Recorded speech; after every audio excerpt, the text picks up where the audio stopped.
And here, my dear friends, is one more video for you. Don't forget to subscribe to my channel and share with a friend. Some of the most important xenoestrogens are found in alcohol. So, very important landmark book was written, The Estrogenic Diet. And it is an epidemic, I would say. As a Harvard-trained doctor, I will tell you it's an epidemic.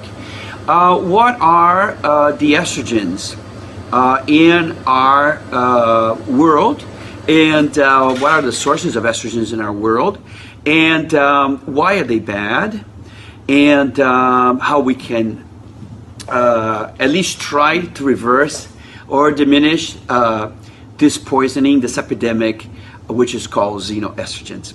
So industrial estrogens are called xenoestrogen, and there are hundreds of compounds, actually thousands of estrogens in our industrial works, which are poisoning our people. Okay, phytoestrogens are naturally occurring estrogens that occur in many plants. Can you go to the jungle and eat every single plant in the jungle? No, you'll die. Some of the plants are poisonous. Look at some of the mushrooms, for example. What is the problem with estrogens? So progesterone is your friend, testosterone is your friend. We need estrogen to, of course, create life, to make a beautiful woman from a little girl. However, it's like radiation. Radiation is very important. However, radiation will kill you. Radiation is important for energy, diagnostics. It's important for treatment. However, if you're not careful with radiation, it will kill you. Same is true for the estrogens. And so estrogens will make the estrogen producing part of your body bigger. For example, belly fat. So, and this is it's like a snowball rolling down a hill and causing an avalanche, catastrophic avalanche.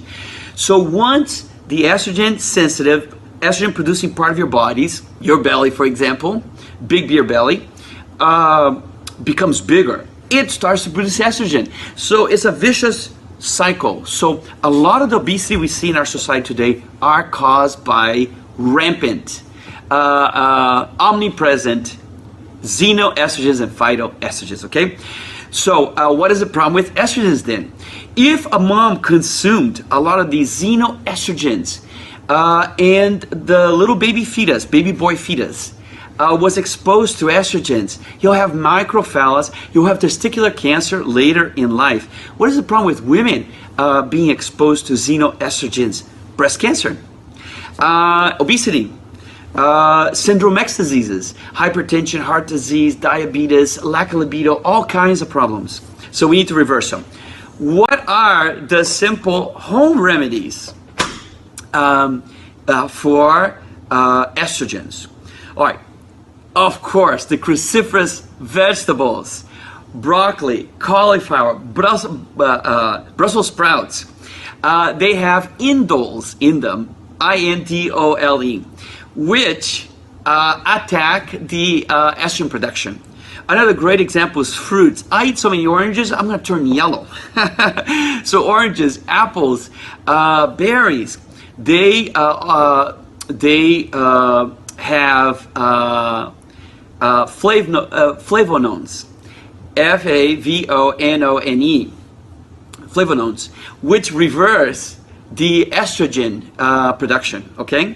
How about, believe it or not, seasoning? Seasoning will reverse estrogen, and because they're like coenzymes. How about nuts? Nuts are great because they have phytosterols, which make progesterone and testosterone, which reverse estrogen production. Organic milk and cheese, great. Okay, normally I'm against these things because they're full of estrogen, but if you get organic, it's great. Onions, and we know that onions and garlic will increase penis size. Why do you think that is? Because they have flavonoids, which also attack the estrogens, okay? So we need to reverse the estrogen attack on our population. Alcohol, hops is a phytoestrogen. That's why people have beer bellies. If you don't wash the fruit, the pesticides, DDE, remember the DDT? It's also an estrogen. So those are some of the red dye number 3. Those are some examples of industrial xenoestrogens. Let's talk about some of the phytoestrogens. Soy is a poison. Soy is a poison. People who, studies have shown people who consume tofu become less intelligent. Hey guys, I just want to add a couple of things. So the phytoestrogens are anything that comes from a pod. So peanuts, soy, cabbage, beans, they're all phytoestrogens, okay? And the xenoestrogens we already mentioned, alcohol, beer, not all. Pesticides have them, so you have to wash the fruit really well. DDE, for example. Remember, we reverse it with what? Nuts, because they have the phytosterols, which make progesterone and testosterone. This reverses the production of estrogen. Fruits, because they have the flavonoids. Condiments like oregano, thyme, rosemary, because they're coenzymes in the breaking down of estrogen. Avocado is very, very good. Because of flavonoids in it, and also exercise. Do not forget that exercise reverse the damage of the estrogen, reverse the estrogen. Okay, so let's think of our health, and Dr. Ray, because I love you. That's it. Pretty simple.